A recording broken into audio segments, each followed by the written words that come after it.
ഇളവ് അനുവദിക്കണമെന്ന ആവശ്യം മുന്നോട്ട് വെച്ചിട്ട് അത് അനുവദിക്കപ്പെടുമോ, അംഗീകരിക്കപ്പെടുമോ? അതൊന്നും അനുവദിക്കപ്പെടുമെന്ന് ഞാൻ വിശ്വസിക്കുന്നില്ല. അതെല്ലാം കോടതിയുടെ പരിഗണനയിലാണല്ലോ. അതൊന്നും നമ്മൾ പരാമർശിക്കുന്നത് ശരിയല്ല. ഒരു വധശിക്ഷ നൽകുക എന്നൊരു ആവശ്യമാണ്. അതിന്റെ കാര്യം റയർ കേസല്ലേ, അത് തന്നെയാണ് ആവശ്യം, അത് തന്നെയാണ് പ്രോസിക്യൂഷന്റെ ഭാഗം. തുടക്കത്തിൽ എങ്ങനെയായിരുന്നു അന്വേഷണത്തോട് പ്രതി സഹകരിച്ചിരുന്നോ? അല്ല, ഗ്രീഷ്മ ആദ്യമേ കളവായിട്ടാണല്ലോ മൊഴികൾ പറഞ്ഞിരുന്നത്. പലപ്പോഴും പല മൊഴികൾ അല്ലെങ്കിൽ പല കള്ളങ്ങളാണ് പറഞ്ഞത്. ആദ്യം കോകുലാശൻ കഷായം എന്ന് പറഞ്ഞു, അതിനുശേഷം കദളി അല്പമെന്ന് മാറ്റി പറഞ്ഞു, പിന്നെ സ്ക്രാപ്പിന് വിറ്റുവെന്ന് പറഞ്ഞു, എന്നിട്ട് അമ്മാവൻ ഇത് കറി കൊണ്ടുപോകണമെന്ന് പറഞ്ഞു. ഇങ്ങനെ പലതരത്തിലുള്ള മൊഴികൾ മാറ്റി മാറ്റി പറഞ്ഞിട്ടുണ്ട്.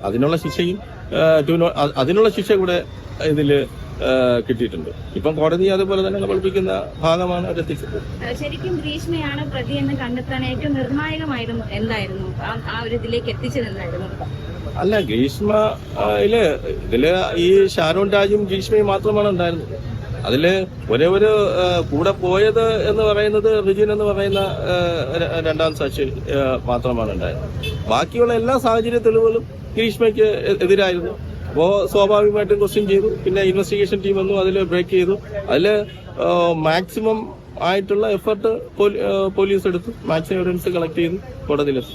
ഇതിൽ അമ്മയെ വെറുതെ വിട്ടിരിക്കുകയാണ്, അമ്മാവൻ കുറ്റക്കാരനായിരിക്കണം. അപ്പോൾ അതിനോട് എന്താ പറയുന്നത്, അന്വേഷണ ഉദ്യോഗസ്ഥൻ എന്നാണ് പറയുന്നത്. അത് ഞാൻ പറയുന്നില്ല, അത് നോക്കിയിട്ട് ബാക്കിയുള്ള കാര്യങ്ങൾ ചെയ്യും. കഴിഞ്ഞ ദിവസം ഗ്രീഷ്മ കുറ്റക്കാരി എന്ന് കണ്ടെത്തിയിരിക്കുന്നു. അപ്പോൾ ഇത് അന്വേഷണ ഉദ്യോഗസ്ഥ നിലയിൽ എന്നാണ് പറഞ്ഞത്?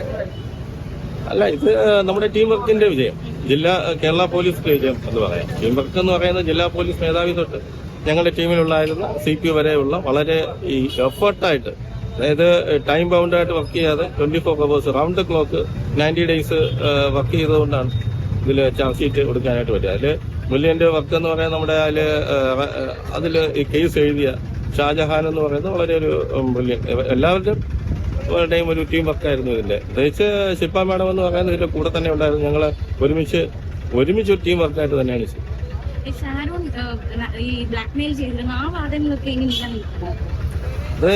ഇപ്പോ അവര് കോടതിയിൽ പറഞ്ഞതല്ലേ, ഇതുവരെ അങ്ങനെ ഒരു സാധനങ്ങളോ എവിഡൻസുകളോ കോടതിയിൽ പ്രൊഡ്യൂസ് ചെയ്തിട്ടില്ല. അപ്പൊ അങ്ങനെ നിലനിൽക്കാൻ സാധ്യതയില്ല. ഏതെങ്കിലും രീതിയിൽ ബുദ്ധിമുട്ടുണ്ടായിരുന്നു സാർ ഈ അന്വേഷണം എന്ന് പറയുമ്പോൾ? പ്രത്യേകിച്ച് ഐ വിറ്റ്നസ് ഇല്ലാത്ത കേസല്ലേ, പോയിസണിങ് കേസിൽ എവിഡൻസ് കളക്ഷൻ എന്ന് പറയുന്നത് തന്നെ വളരെ അസാധ്യമായിട്ടുള്ള വളരെയധികം ബുദ്ധിമുട്ടുള്ള കാര്യമാണ്, സ്ട്രഗിൾ ചെയ്യുന്ന കാര്യമാണ്. ഇത് എന്ന് പറയുന്നത് വളരെ ട്രൂത്ത്ഫുള്ളായിട്ട് വളരെയധികം സ്ട്രഗിൾ ചെയ്ത് ഡോക്ടേഴ്സ്, സാധാരണ ഒരു കേസിൽ ഡോക്ടേഴ്സ് 1-2 പേര് ആയിരിക്കും ഉണ്ടാകുന്നത്. ഇവിടെ ഒരു ഈവൻ 17 ഡോക്ടേഴ്സിന് തന്നെ നമുക്കിവിടെ എല്ലാ എക്സ്പേർട്സ് വളരെ HOD ആയിട്ടുള്ള വളരെ സീനിയർ ഡോക്ടേഴ്സിനെയാണ് 17 പേര്. അതുപോലെ തന്നെ VV പിള്ള ഉൾപ്പെടെയുള്ള ഡോക്ടേഴ്സിനെ, എക്സ്പേർട്സിനെ നമുക്കിവിടെ കൊണ്ടുവരാനായിട്ട് സാധിക്കും. ഇതെല്ലാം കോടതിയിൽ വളരെയധികം അപ്രീസിയേഷൻ, അല്ലെങ്കിൽ ഈ കേസിനെ ഇത്രത്തോളം സക്സസ്ഫുൾ ആക്കാനായിട്ട്. അന്വേഷണ ഉദ്യോഗസ്ഥ നിലയിൽ എന്താണ് ഇപ്പോൾ? ഞങ്ങള് ട്രൂത്ത്ഫുൾ ആയിട്ട് കാര്യങ്ങൾ ചെയ്യുക, അതിൻ്റെതായിട്ടുള്ള ഫൈനൽ ഔട്ട്കം. വളരെ സന്തോഷം.